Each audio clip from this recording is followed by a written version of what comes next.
സംസ്ഥാനത്ത് UDF മന്ത്രിസഭയിൽ സിംഹഭാഗവും തന്റെ ആളുകളെയാണ് AICC general secretary KC Venugopal നിയമിച്ചിരിക്കുന്നത്.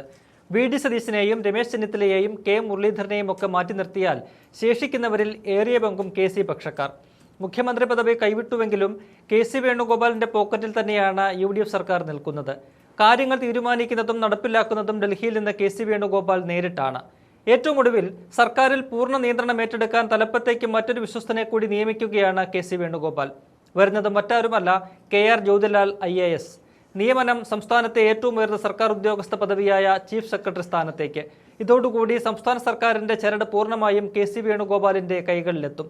നിലവിലെ chief secretary doctor A Jayatilaka ഈ മാസം 30-ന് വിരമിക്കുന്ന ഒഴിവിലേക്കാണ് ജ്യോതിലാലിനെ എത്തിക്കുവാൻ KC വേണുഗോപാൽ നീക്കം നടത്തുന്നത്. KC വേണുഗോപാലിന്റെ പിന്തുണയാണ് ജ്യോതിലാലിന് നിർണായകമാകുന്നത്. ഹൈക്കമാൻഡിന്റെ നിർദ്ദേശം മുഖ്യമന്ത്രി VD സതീശൻ അംഗീകരിക്കുമെന്നാണ് പാർട്ടി വൃത്തങ്ങളിൽ നിന്നുള്ള സൂചന. ഭരണതലപ്പത്തെ നിർണായകമായ ഈ പദവിയിലേക്ക് ആരെ കൊണ്ടുവരണമെന്ന കാര്യത്തിൽ അങ്ങ് ഡൽഹിയിലാണ് ആഴത്തിലുള്ള ചർച്ചകൾ നടക്കുന്നത്. IAS ഉദ്യോഗസ്ഥരിലെ സീനിയോറിറ്റിയും മുൻകാല പ്രവർത്തന പരിചയവും പരിശോധിച്ചാണ് ഈ നീക്കം നടക്കുന്നത്. ചീഫ് സെക്രട്ടറി സ്ഥാനത്തേക്ക് വരാൻ സാധ്യതയുള്ളവരിൽ സീനിയറായ സഞ്ജീവ് കൗശിക് കേന്ദ്ര ഡെപ്യൂട്ടേഷനിൽ തന്നെ തുടരാനാണ് താൽപര്യം പ്രകടിപ്പിച്ചിരിക്കുന്നത്. നിലവിലുള്ള അഡീഷണൽ ചീഫ് സെക്രട്ടറിമാരിൽ 1989 ബാച്ചിലെ മനോജ് ജോഷിയും 1991 ബാച്ചിലെ രചന ഷായും നിലവിൽ കേന്ദ്ര സർവീസിലാണ്. ഇവർ രണ്ടുപേരും കേരളത്തിലേക്ക് മടങ്ങി വരുവാൻ താൽപര്യമില്ലെന്ന് സംസ്ഥാന സർക്കാരിനെ ഔദ്യോഗികമായി അറിയിച്ചിട്ടുണ്ട്. ഇതോടെയാണ് കേരളത്തിലുള്ള മുതിർന്ന ഉദ്യോഗസ്ഥരിലേക്ക് KC വേണുഗോപാലിന്റെയും ഹൈക്കമാൻഡിന്റെയും ശ്രദ്ധ തിരിഞ്ഞത്. ദീർഘകാലത്തെ സർവീസ് കാലാവധിയാണ് KR ജ്യോതിലാലിന് തുണയാകുന്ന മറ്റൊരു പ്രധാന ഘടകം. 2029 മെയ് മാസം വരെ അദ്ദേഹത്തിന് സർവീസ് കാലാവധിയുണ്ട്. ഭരണത്തിന്റെ പ്രാരംഭഘട്ടത്തിൽ ദീർഘവീക്ഷണത്തോടെയുള്ള പദ്ധതികൾ നടപ്പിലാക്കാൻ ദീർഘനാൾ കാലാവധിയുള്ള ഒരു ചീഫ് സെക്രട്ടറി ഭരണതലപ്പത്തുണ്ടാകുന്നത് സർക്കാരിന് ഗുണം ചെയ്യുമെന്നാണ് വിലയിരുത്തുന്നത്. വിശ്വനാഥ് സിൻഹ എന്ന സീനിയറിനെ മാറ്റി നിർത്തിയാണ് ജ്യോതിലാലിനെ അമരത്തേക്ക് കൊണ്ടുവരുന്നത്. വിശ്വനാഥ് സിൻഹയ്ക്ക് തിരിച്ചടിയാകുന്നത് പിണറായി വിജയന്റെ വിശ്വസ്തൻ എന്ന ലേബലാണ്.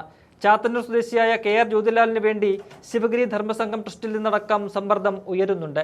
നിലവിൽ ധനവകുപ്പ് അഡീഷണൽ ചീഫ് സെക്രട്ടറിയാണ് KR ജ്യോതിലാൽ. ഇപ്പോഴത്തെ ചീഫ് സെക്രട്ടറി ഡോക്ടർ A ജയതില കഴിഞ്ഞാൽ ഏറ്റവും സീനിയറായ സഞ്ജീവ് കൗശിക് കേരളത്തിലേക്കില്ലെന്ന് അറിയിച്ചതോടെയാണ് ജ്യോതിലാലിന് നറുക്ക് വീഴുന്നത്. 1992 ബാച്ച് IAS ഉദ്യോഗസ്ഥനായ സഞ്ജയ് കൗശിക് ഇപ്പോൾ കേന്ദ്ര ഡെപ്യൂട്ടേഷനിൽ കേരളത്തിന് പുറത്താണ്. വ്യക്തിപരമായ കാരണങ്ങളാൽ ചീഫ് സെക്രട്ടറി പദവി ഏറ്റെടുക്കാനില്ലെന്ന് Sanjay Kaushik chief secretary doctor A ജയതിലകനെ നേരിട്ട് കണ്ട് അറിയിച്ചിരുന്നു. ഇതുകൂടാതെ പദവി ഏറ്റെടുക്കാനില്ലെന്ന് അറിയിച്ചുകൊണ്ട് സംസ്ഥാന സർക്കാരിന് രജിസ്റ്റേർഡ് കത്തും അയച്ചിട്ടുണ്ട്. ഏഷ്യൻ വികസന ബാങ്കിൽ ജോലി ചെയ്യുന്ന സഞ്ജയ് കൗശിക്കിന് കേരളത്തിലേക്ക് വന്ന് ചീഫ് സെക്രട്ടറിയെ ചുമതലയേറ്റാലും ഇപ്പോഴത്തെ ശമ്പളം ലഭിക്കില്ല. കേരള കേഡറിലെ മറ്റൊരു ഉദ്യോഗസ്ഥയായ രചന ഷാ മടങ്ങിവരാൻ താൽപ്പര്യമില്ലെന്ന് നേരത്തെ തന്നെ അറിയിച്ചിരുന്നു. സഞ്ജയ് കൗശിക് പിന്മാറിയതോടെ ചീഫ് സെക്രട്ടറി സ്ഥാനത്തേക്ക് പരിഗണിക്കപ്പെടുന്ന ഉദ്യോഗസ്ഥരുടെ എണ്ണം 2ആയി ചുരുങ്ങുകയാണ്. ആഭ്യന്തര സെക്രട്ടറിയുടെ ചുമതല വഹിക്കുന്ന വിശ്വനാഥ് സിൻഹയും ധനകാര്യ വകുപ്പ് അഡീഷണൽ ചീഫ് സെക്രട്ടറി KR ജ്യോതിലാലുമായിരുന്നു അത്. സർവീസിൽ ജ്യോതിലാലിനേക്കാൾ സീനിയറാണ് വിശ്വനാഥ് സിൻഹ. സാധാരണ സീനിയറായ ഉദ്യോഗസ്ഥനെ ചീഫ് സെക്രട്ടറിയെ നിയമിക്കുകയാണ് കീഴ്വഴക്കം. എന്നാൽ വിശ്വനാഥ് സിൻഹയ്ക്ക് ചീഫ് സെക്രട്ടറിയെ കടന്നു വരുന്നതിന് പ്രതിബന്ധമാകുന്നത് അദ്ദേഹത്തിന്റെ തന്നെ ചില പെരുമാറ്റ ദൂഷ്യങ്ങളാണ്. പൊതുഭരണ വകുപ്പിന്റെ ചുമതലയിലിരിക്കെ വനിതാ IAS ഉദ്യോഗസ്ഥയോട് മോശമായി പെരുമാറിയതായി പരാതി ഉണ്ടായിരുന്നു. സംഭവം പുറത്തറിഞ്ഞതോടെ വിശ്വനാഥ് സിൻഹയ്ക്കെതിരെ നടപടിയെടുക്കണമെന്ന് കോൺഗ്രസ് നേതാക്കൾ ആവശ്യപ്പെടുകയും ചെയ്തതാണ്. പെരുമാറ്റ ദൂഷ്യത്തിന്റെ പേരിൽ നടപടിയെടുക്കണമെന്ന് ആവശ്യപ്പെട്ട ഉദ്യോഗസ്ഥനെ സീനിയോറിറ്റി പരിഗണിച്ച് ചീഫ് സെക്രട്ടറിയാക്കാൻ UDF സർക്കാർ തയ്യാറാകുമോ, അതോ മുൻപ് നടപടിയെടുക്കണമെന്ന് ആവശ്യപ്പെട്ട ഉദ്യോഗസ്ഥനെ മാറ്റി നിർത്തുമോ എന്നതാണ് ഉയരുന്ന ചോദ്യം. ഇടത് സർക്കാരിന്റെ കാലത്ത് മുഖ്യമന്ത്രി പിണറായി വിജയന്റെ വിശ്വസ്തനായിരുന്നു വിശ്വനാഥ് സിൻഹ. പിണറായി സർക്കാരിന്റെ ആഗ്രഹത്തിനനുസരിച്ച് IT, പൊതുഭരണം, ആഭ്യന്തര വകുപ്പുകളുടെ ചുമതല വഹിച്ച വിശ്വനാഥ് സിൻഹയെ സംസ്ഥാനത്തെ ഏറ്റവും ഉയർന്ന ഉദ്യോഗസ്ഥ കസേരയിലേക്ക് നിയമിക്കുന്നത് ദോഷകരമാകുമെന്ന അഭിപ്രായം UDF-ൽ ഉയർന്നിട്ടുണ്ട്.